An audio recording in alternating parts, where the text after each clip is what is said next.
The Mandela effect somehow affects everything, and since the Bible, the Christian religious text, is so deeply ingrained in a lot of people's lives, when changes appear in it and around it, it's much easier to spot those changes. This video is a collection of new changes as well as changes I've covered before brought together into one giant video. Just as I've covered music, movies, history, and other Mandela effect topics, this is yet another collection to enjoy. Whether you believe in this book, believe in a different book, or just enjoy the conversation like me, these are going to blow your mind. Some of these have to do directly with the Bible, while others have to do with religious figures or religious artwork. But that's enough build-up, let's talk about some Bible Mandela effects. Let's start small and build up to the bigger effects. Do you remember the story of the 3 wise men that went to see Jesus when he was born? Well, the Bible doesn't actually say 3. In fact, it doesn't give a number at all. Where the number 3 came from is anyone's guess. Ancient scholars speculate that if it happened, it was actually between 2 and up to 11 wise men. How about that? Is that what you remember? Or how about this? Here are some phrases that people have attributed to the Bible. Let me know if you remember any of these. God never gives you more than you can handle. When God closes a door, he opens a window. God helps those who help themselves. God never gives you more than you can handle. Nobody's perfect, or everyone makes mistakes. Hate the sin, love the sinner. And finally, spare the rod, spoil the child. Absolutely none of these are from the Bible, and none of them are mentioned in the Bible. At least, not currently. So where did these come from, and why do people attribute them to the Bible? Well, that's a new mystery entirely. Next up, let's talk about dragons. Everybody knows the Bible mentions dragons a total of 35 times, right? And we are just talking about Revelations. Dragons are mentioned 21 times in the Old Testament and 14 times in the New Testament. And that's not all. Unicorns are mentioned 9 times in the Bible, and the word matrix is used 5 times. Is this what you remember? Then there is the spelling Mandela effect that has bothered so many. Many people remember it being called the Book of Revelations, when it is actually called the Book of Revelation. A small change, but it's one that has messed up a ridiculous amount of people.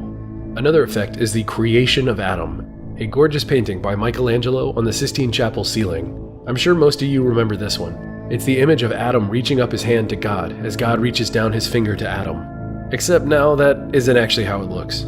The placement of the two are the same, but now God's hand is below Adam's and is reaching up to Adam. This seemingly small change has confused so many online and has led to many people saying something's not right here, something's wrong, this isn't what I remember. So does this look right to you, or should God's hand be much higher?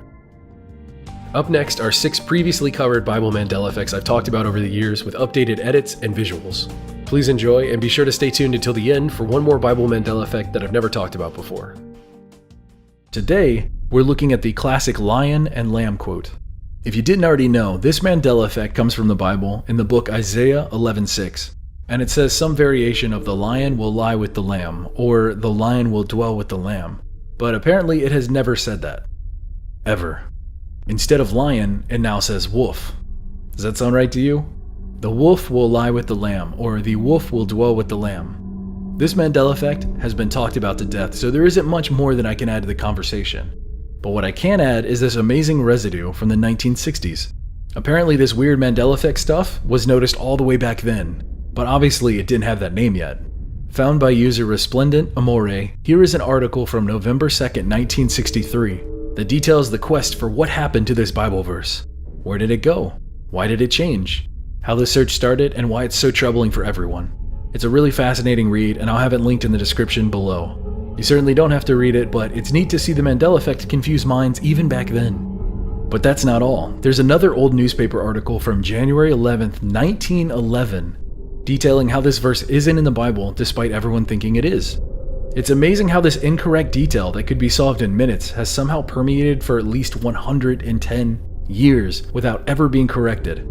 How long has the Mandela effect been in effect? What do you think? In the Old Testament of the Bible lies the book of Judges. In this book is the fantastically entertaining and bizarre story of Samson and Delilah. Samson was blessed by God and given ridiculous strength. The source of this strength was sought after by many of his enemies. Delilah was a woman that Samson loved, but she didn't love him. She was eventually bribed by Samson's enemies with a reward of many silver coins if she could discover the source of Samson's power. After multiple false answers from Samson, he finally admitted to her that his power came from his long hair. Here is where the Mandela effect comes in. What happens next? Did she wait for him to fall asleep and then cut his hair off? Or did she wait for him to fall asleep and order a servant to cut his hair off? It seems like a simple change, but it's been freaking out a lot of people online. As it is now, she never personally cut his hair. It was a servant that she summoned that did all the cutting. So what do you think? Is that what you remember? Another bonus Mandela effect comes at the end of the story after Samson is blinded and enslaved by his enemies. Samson's hair eventually regrows, regaining him his ridiculous strength. He grabs the massive columns around him and collapses the structure down on everyone, killing himself, his enemies, and Delilah. Except now, Delilah isn't there and isn't mentioned after her betrayal of him. In this version, we're never going to know her fate. All we know is that she got a lot of silver coins and she cashed out. There was no repercussions whatsoever as far as we know for betraying God's anointed one, Samson. So what do you think? Did either of these Mandela effects hit you? What did you remember about this biblical story? Let me know in the comments below. Typically, the most standout moments in history are tied to war, conflict, and terror because of the shock and awe. These are the moments that stick out in people's minds. But this next Mandela effect is different. It's shocking because it throws away a common belief about a specific historical figure. Which figure? Well, none other than the Christian figure Jesus Christ. So here is my question for you. What was Jesus' profession while he was alive? Was he a stonemason or a carpenter? You know, if it's in my video, something's gotta be off. Jesus was in fact not a carpenter, but a stonemason. The original assumption of carpentry came from a mistranslation centuries ago of the Greek word tekton, meaning craftsman or builder. Apparently no one noticed this incorrect translation for centuries. Another detail backing up this fact is that the majority of homes built back then in now modern-day Israel were built with stone. In fact, the area where Jesus would have grown up had and still has little to no trees. It's estimated that 9 out of every 10 projects would have been stone-related, not wood-related. Not to mention, during the time of his life, Nazareth was only 3 miles from a stone quarry. This Mandela effect is a well that you can fall down. There's lots of information and dozens of other pieces of historical evidence to back up this. So I'm just going to leave a link in the video description if you want to read more. It's pretty fascinating stuff. So you tell me, do you believe this major detail of Jesus' life simply went unnoticed for thousands of years, or has something changed? Is it possible that humans are simply gaining a better understanding of the ancient world, or has the Mandela effect struck again? Either way, it's pretty fascinating, and I'd love to hear your take on it. This next Mandela effect comes from the Christian Bible. So if you're not familiar with the climax of Jesus' story, let me catch you up. Jesus Christ had his Last Supper with his disciples. Afterwards, Judas betrays Jesus by leading a group of armed people to arrest him. So here is where the new Mandela effect comes in. Peter, one of Jesus' disciples, cuts off the ear of a man trying to arrest Jesus. The man whose ear is cut off, is he a slave or a Roman soldier? So the correct answer to this question is slave. For some reason, many people believe this man whose ear was cut off was a Roman soldier, but is now in fact a temple slave. Is that what you remember? Now, the collection of books in the Bible is ripe for Mandela effects, because the books of Matthew, Mark, and Luke are all varying retellings of the same stories. The only real outlier is John, who has even more numerous changes. All this to say, one could believe the Mandela effect in this case could be caused by the differences in books, but that doesn't solve the mystery either. In fact, the incident of the slave's ear being cut off is recorded in all 4 Gospels: Matthew, Mark, Luke, and John. But the slave being named Malchus and the disciple being named Simon Peter are only mentioned in John. Even stranger still, in one of the books, Luke, Jesus apparently healed the slave's ear, but not in the other 3 books. So what do you think? Does this mean anything to you? Did you already have an opinion on this topic? I'm curious to hear what everyone else out there remembered. Was it a Roman soldier's ear that was cut off, or was it a slave? As always, leave all your thoughts below. Here's a fun Bible Mandela effect that I've seen quite a few people online getting confused about. What is the name of the God in the Christian Bible's Old Testament? According to this supposed change, it isn't what you think.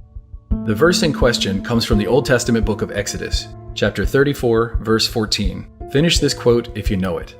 Do not worship any other God, for the Lord, whose name is blank, is a jealous God.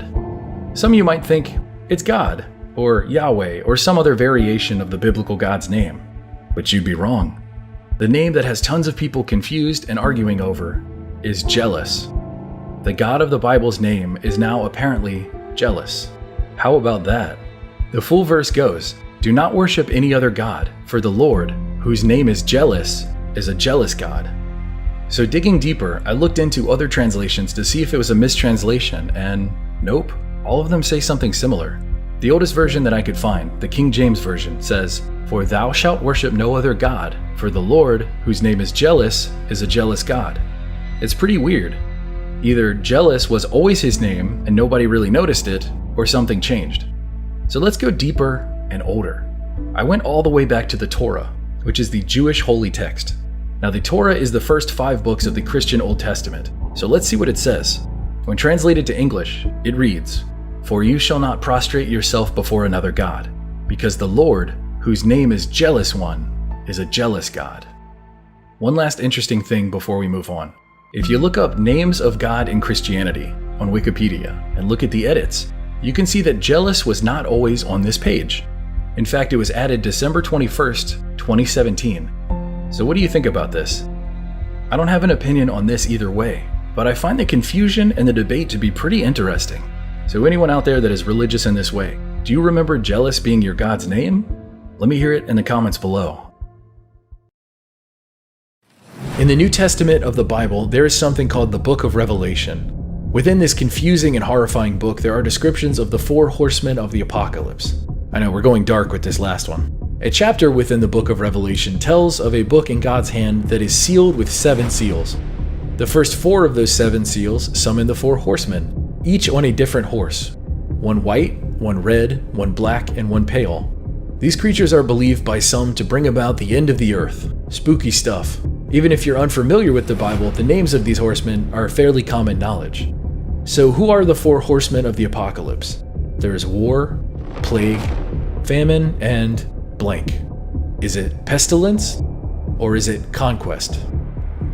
I'm sure if you're like most of the people online, you said war, plague, famine, and pestilence, which isn't correct.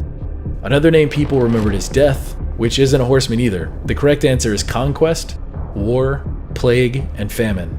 So here we go again, another Bible Mandela effect change. For me, I'm always going to remember pestilence, but I guess pestilence is gone and now we have conquest. And hey, since you've watched up to this point in the video, I'm going to reward you with a bonus effect. Let's wrap this video up with one final Mandela effect that has multiple stages. In the book of Genesis chapter 8, it talks about the world being flooded, and Noah on his ark with all the animals. How many days did this last? Really think about this for a second. How many days was Noah in the water in his ark with the animals? Did you think it was 40? Maybe 40 days and 40 nights? Nope. Turns out that's not correct. It lasted between 370 and 380 days. Not only that, after all the flooding, what bird did Noah first send out to look for land?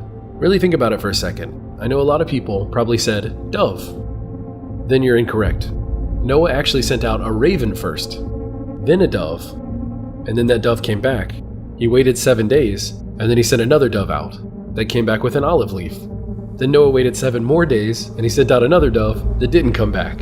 So now it turns out he sent out a raven, and then 3 doves, and the second dove found the olive leaf, and the third one just, died, drowned somewhere.